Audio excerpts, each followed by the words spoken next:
You ever have those days where life just won't let up? Like everything's flying past you at 100 miles per hour and you're stuck trying to catch up mentally, emotionally, spiritually, and pretty well everything. I used to live like that constantly until one day I realised I was rushing through the very life I was trying to build.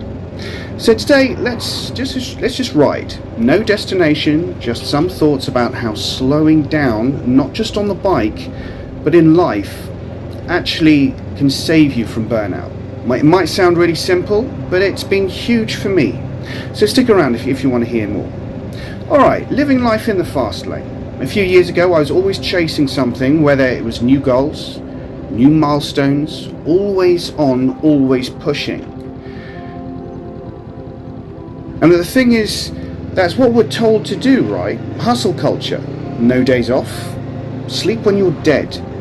But it started to backfire. I couldn't focus. I'd forget why I started anything in the first place. Even the stuff I loved started to feel like pressure. Then one day, actually in a mid-ride on my motorcycle, it just hit me. I had no idea where I was going. I was just burning gas and brain power trying to get there. Wherever there even was. So how did this shift happen? So I started changing little things. I left earlier so I didn't rush. On the bike I stopped trying to push it. I let the road come to me. I felt the wind again. I heard the engine.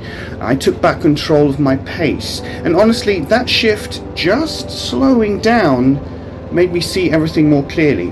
There's real science behind this too. When you're constantly stressed, your brain is flooded with cortisol. Slowing your pace, even for 10 minutes, helps reset your nervous system. You can literally think better, you feel better, you perform better. So, what are the benefits of slowing down? Slowing down doesn't mean giving up on your ambition. We need our ambitions. We need our goals. They're good for us. But it does mean being present while you chase it. I then started sleeping better. I started connecting with people better.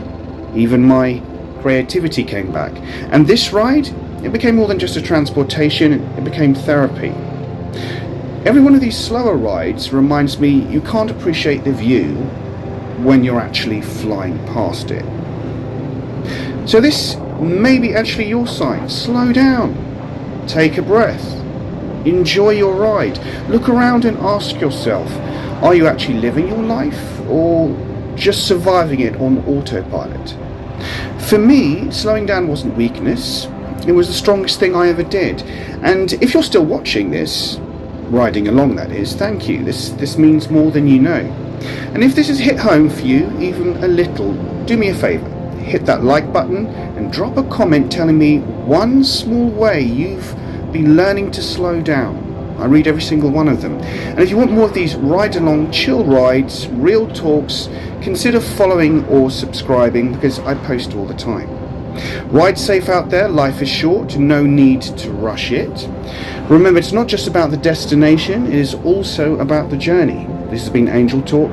I'll see you in the next one. Take care. Bye-bye.